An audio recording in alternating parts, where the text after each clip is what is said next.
Amis améristes, bonjour. Aujourd'hui, je vais vous parler des petites modifications que j'ai fait sur ma voiture. Donc, j'ai fait deux choses. J'ai changé mes spring bags, donc ma suspension à air, et mes amortisseurs avant et arrière sur la voiture. Alors, j'ai changé effectivement des amortisseurs. Ils sont tout neufs maintenant. Donc, ça, c'est très très bien. À l'avant également. Donc, à l'arrière. Et là, on est à l'avant. Regardez. Donc, tout ça, c'est neuf. J'en ai profité effectivement aussi pour nettoyer, remettre un petit coup de peinture pour que ça soit vraiment nickel. Pourquoi j'ai changé mes spring bags? Parce que j'ai constaté depuis environ un mois que à gauche de la voiture, il avait tendance à se dégonfler la nuit, très légèrement, hein, pas complètement, mais très légèrement. Et ça, effectivement, c'est un signe que les springs commencent à être fatigués. J'ai un conseil à vous donner. Si vous voulez conserver votre suspension à air sur votre H2, il faut le faire systématiquement. Si vous sentez que ça perd, automatiquement, il faut le faire. Pourquoi? Parce que si vous ne le faites pas, si vous ne le faites pas, vous risquez d'endommager votre compresseur.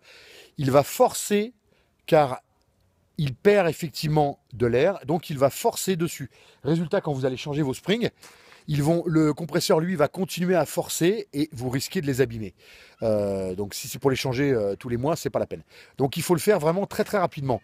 C'est facile, vous allez sous la voiture, vous regardez un petit peu l'état, et effectivement, si vous sentez que c'est légèrement écraclé, il faut les changer. Et en plus, c'est beaucoup mieux. Je me retrouve avec des springs tout neufs, ils sont tout beaux, voilà. Et là, évidemment, la suspension à air fonctionne très très bien, voire même un petit peu plus haut du coup. Là, donc là, vous avez les anciens qui sont ici. Alors on voit qu'ils ont un petit peu effectivement mangé un peu avec le temps, etc. Hein. Voilà. Donc c'est pour ça. Il faut absolument les changer. Dernier petit conseil à propos des springs. On trouve beaucoup sur eBay, etc. des springs. Malheureusement, faites attention, c'est des copies GM. Ça, c'est des Firestone. Il faut absolument mettre les vrais parce que sinon, vous allez vous retrouver avec des problèmes avec les springs. Ça, c'est sûr. Il faut faire attention. N'achetez pas n'importe quoi. Ça risque de vous retomber dessus. Voilà. C'est bien la fin pour cette petite vidéo. La prochaine, ça va être le changement du feu, le troisième feu à LED au-dessus, qui est ici, car les anciens prennent l'eau, mais les nouveaux ne le prennent pas. Donc je vais vous conseiller également de le changer pour éviter que ça prenne l'eau, tout simplement.